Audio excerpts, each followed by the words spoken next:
దేశవ్యాప్త మహాధర్నాను జయప్రదం చేయండి. భారతదేశ వ్యవసాయాన్ని పూర్తిగా కార్పొరేట్లకు అప్పగించాలని కేంద్ర బీజేపీ ప్రభుత్వం 3 రైతు వ్యతిరేక నల్ల చట్టాలను తెచ్చింది. రైతాంగం దేశవ్యాప్తంగా ఐక్యంగా పోరాడి ఆ నల్ల చట్టాలను రద్దు చేయించారు. కానీ మోడీ ప్రభుత్వం రైతాంగ సమస్యలను పరిష్కరించలేదు. బీజేపీ నాయకత్వంలోని కేంద్ర ప్రభుత్వం గత 9.5 సంవత్సరాలకు పైగా కార్మిక, కర్షక వ్యతిరేక, కార్పొరేట్ అనుకూల విధానాలను అమలు చేస్తున్నది. స్వాతంత్ర్యం అనంతరం ఎన్నడూ లేనటువంటి ముప్పేట దాడిని కార్మిక, కర్షక వర్గాలు ఎదుర్కొంటున్నాయి. ఈ విధానాలను ఓడించాలని, మోడీని అధికారం నుంచి దించాలనే నినాదంతో మహాధర్నా జరగబోతున్నది. కేంద్ర ప్రభుత్వ కార్మిక కర్షక విధానాలకు వ్యతిరేకంగా అన్ని రాష్ట్ర రాజధానుల్లో మహాధర్నా నిర్వహించాలని 500 రైతు సంఘాలకు నాయకత్వం ఇస్తున్న కిసాన్ సంయుక్త మోర్చా మరియు అఖిలపక్ష కార్మిక సంఘాలు పిలుపునిచ్చాయి. ఈ పిలుపులో భాగంగా ఆంధ్రప్రదేశ్లో విజయవాడ జింఖానా గ్రౌండ్స్లో నవంబర్ 27 ఉదయం 10 గంటల నుంచి 28 సాయంత్రం 6 గంటల వరకు నిరవధిక నిరసన ధర్నా జరుగుతుంది. భారతదేశం వ్యవసాయ దేశం. 65% జనాభా ఉపాధి వ్యవసాయంపైనే ఆధారపడి ఉంది. ఇదే అమెరికాలో కేవలం 2% మాత్రమే. భారతదేశ వ్యవసాయాన్ని పూర్తిగా కార్పొరేట్లకు అప్పగించాలని కేంద్ర బీజేపీ ప్రభుత్వం 3 రైతు వ్యతిరేక నల్ల చట్టాలను తెచ్చింది. రైతాంగం దేశవ్యాప్తంగా ఐక్యంగా పోరాడి ఆ నల్ల చట్టాలను రద్దు చేయించారు. కానీ మోడీ ప్రభుత్వం రైతాంగ సమస్యలను పరిష్కరించలేదు. వారిపై మోపిన 45,000 అక్రమ కేసులు నేటికీ రద్దు చేయలేదు. రైతులకు గిట్టుబాటు ధర లేదు. బడ్జెట్లో ఉపాధి పథకం నిధులకు 25% కోత కోసి ఆ పథకాన్ని కేంద్ర ప్రభుత్వం నీరుగారుస్తున్నది. వ్యవసాయ కూలీల పని రోజులు పడిపోయాయి, ఆదాయం తగ్గిపోయింది. కౌలుదారులకు కనీస రుణాల చెల్లింపు అవకాశం లేదు. గుర్తింపు కార్డులు ఇవ్వడం లేదు. బీజేపీ నాయకత్వంలోని కేంద్ర ప్రభుత్వం గత 9.5 సంవత్సరాలకు పైగా కార్మిక, కర్షక వ్యతిరేక, కార్పొరేట్ అనుకూల విధానాలను అమలు చేస్తున్నది. స్వాతంత్ర్యం అనంతరం ఎన్నడూ లేనటువంటి ముప్పేట దాడిని కార్మిక, కర్షక వర్గాలు ఎదుర్కొంటున్నాయి. గత 2 నెలల నుంచి దేశవ్యాప్తంగా ఈ విధానాలపై ఉమ్మడి ప్రచారం సాగుతున్నది. గత ఏప్రిల్ 5వ తేదీన చలో ఢిల్లీ సందర్భంగా కార్మిక కర్షక సంఘాలు ఐక్యతను ప్రదర్శించాయి.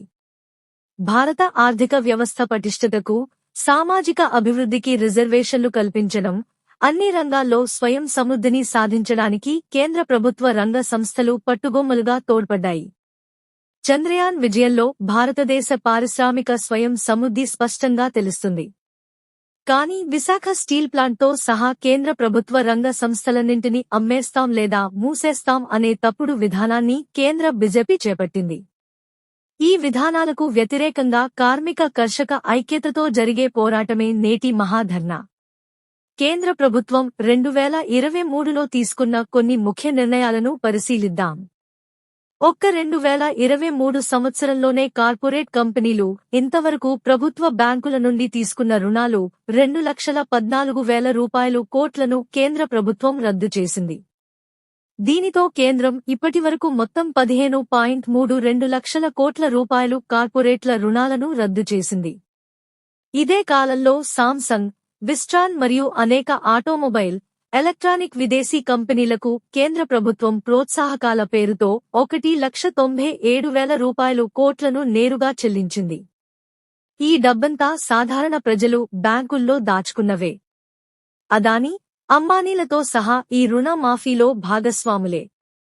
పేద ప్రజల పొట్టలు కొట్టి కార్పొరేట్లను మేపే విధానాన్ని మోడీ అనుసరిస్తున్నారు. కాకులను కొట్టి గద్దలకు వేయడమంటే ఇదే. భారతదేశ సముద్ర భాగంలో 2.23 లక్షల కిలోమీటర్ల పరిధిలో చమురు, గ్యాస్ నిక్షేపాలను వెలికి తీయడానికిగాను 26 బ్లాకులను ఈ నవంబర్లో ప్రైవేటీకరించనుంది. గనుల చట్టాన్ని సవరించి గనులలోని ఖనిజాలను వెలికి తీయడానికి ప్రైవేటు వారికి కేంద్ర ప్రభుత్వం 2015 నుంచి అనుమతులు ఇచ్చింది. గనులు తవ్వి ఖనిజాలు తీయడానికి ప్రైవేటు కంపెనీలు ముందుకు రాలేదు. అందువల్ల ప్రభుత్వం ఇప్పటికే తవ్విన గనుల నుంచి ప్రైవేటు వారు ఖనిజాలు తీసుకునే అవకాశాలు కల్పిస్తూ ఇటీవల సవరణలు చేశారు. భూగర్భంలోని బొగ్గును తవ్వడానికి ప్రైవేటు వారికి 25% నిధులను ప్రోత్సాహకంగా ఇస్తామన్నారు బొగ్గు శాఖ మంత్రి. రాయల్టీ 12% నుంచి 3%కి తగ్గించారు. సముద్ర గర్భంలోని పెట్రోలియం, గ్యాస్ నిక్షేపాలను మరియు గనుల నుంచి అన్ని ఖనిజాలను హారతి కర్పూరంలా బంగారు పళ్లెల్లో పెట్టి మరీ బడా పెట్టుబడిదారులకు బీజేపీ ప్రభుత్వం అప్పగిస్తున్నది. దేశ సంపద ఎవరబ్బ సొమ్ము? బీజేపీ 5 సంవత్సరాల పాటు అధికారంలో ఉండడమంటే దేశ సంపదకు బాధ్యత వహించాలి. ప్రజల సంపదను కాపాడాలి. అంతేగాని ప్రజల సంపదను కార్పొరేట్లకు దోచిపెట్టడం దుర్మార్గం. భారత రైల్వేలో ప్రయాణం ప్రపంచంలోకెల్లా అతి చౌకైనది. ఇప్పటివరకు 43% రైల్వే ప్రయాణికులకు కేంద్ర ప్రభుత్వం ప్రయాణ ఖర్చులో రాయితీ ఇస్తున్నది. సరుకులను ప్రజలకు చౌకగా రవాణా చేస్తున్నది. కేంద్ర ప్రభుత్వం ఇప్పటివరకు రైళ్లను ప్రజా సంక్షేమం కోసం నడిపిస్తున్నది. కాని నేడు వ్యాపారం కోసమే నడపాలనే లక్ష్యాన్ని నిర్ణయించింది. ప్యాసింజర్ రైళ్లను ఎత్తివేయడం, ఏసీ కోచ్లను పెంచడం, 400 రైల్వే స్టేషన్లను, చుట్టూ ఉన్న స్థలాలతో సహా ప్రైవేటు వారికి అప్పగించడం రైల్వే ప్రైవేటీకరణలో భాగమే. దీనివలన ప్రజలకు రైల్వే సౌకర్యాలు తగ్గిపోతాయి. ప్రజలపై భారాలు పెరుగుతాయి. అలాగే విద్యుత్ రంగంలో ప్రైవేటీకరణ విధానాలు కేంద్ర ప్రభుత్వం చేపట్టింది. దేశమంతా 80 లక్షల కోట్ల విలువ కలిగిన విద్యుత్ పంపిణీని అదానీ, టాటా, జిందాల్ వంటి ప్రైవేట్ కంపెనీలకు కట్టబెట్టేందుకు బీజేపీ తీవ్రంగా ప్రయత్నిస్తున్నది. మన రాష్ట్రంలో ఉచిత వ్యవసాయ విద్యుత్ను ఎత్తివేయబోతున్నారు. స్మార్ట్ మీటర్లు బిగించి పూర్తి ఛార్జీలు వసూలు చేస్తారు. ఇప్పటికే పాత బకాయిలు, ట్రూ-అప్ ఛార్జీలు, ఎలక్ట్రిసిటీ డిపాజిట్ పేరుతో నెలకు ప్రతి యూనిట్కు అదనంగా ₹2 పెంచుతున్నారు. ఇవన్నీ కేంద్ర ప్రభుత్వ విద్యుత్ సంస్కరణలలో భాగమే. కార్మిక, కర్షక వర్గాలు కేంద్ర ప్రభుత్వంపై తిరుగుబాటుకు సిద్ధపడుతున్నాయి. వీటిని అణిచివేసేందుకు జమ్మూ కాశ్మీర్లో లేబర్ కోడ్ల అమలుకు ఉత్తర్వులు జారీ చేసింది. దీన్నే దేశమంతా అమలు చేయడానికి సిద్ధపడుతున్నది. కేంద్ర బీజేపీ ప్రభుత్వం, ఆర్ఎస్ఎస్లు జనవరి 22న అయోధ్యలో రామ మందిర ప్రారంభం పేరుతో దేశమంతటా ఉత్సవాలు జరపాలని చూస్తున్నాయి. మణిపూర్ మారణహోమాన్ని కప్పిపెట్టేందుకు గాను మతోన్మాద కార్యక్రమాలను రెచ్చగొడుతున్నది. పాలస్తీనాకు వ్యతిరేకంగా, ముస్లింలకు వ్యతిరేకంగా విద్వేషాన్ని రగులుస్తున్నది. కార్మిక, కర్షక ఐక్య ఉద్యమాల ద్వారా కేంద్ర బీజేపీ విధానాలను ఓడించడమే నేడు ఏకైక లక్ష్యంగా ముందుకు సాగాలి. మహాధర్నాను జయప్రదం చేయాలి.